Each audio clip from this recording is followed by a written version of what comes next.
కమ్మని కొబ్బరికాయ వెచ్చాని నెయ్యిని పోసి కర్పూర ధూపం వేసి ఇష్టంగా ఇరుముడి కడతాం.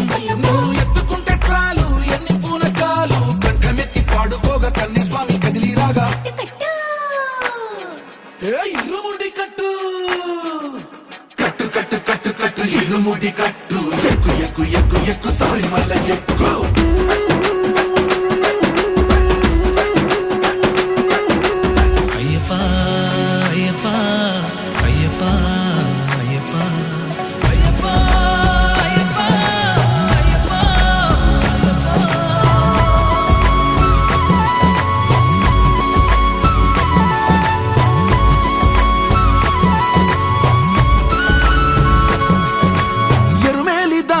వస్తాం పంబలో నమూనకే వేస్తాం అప్పాచి మేడు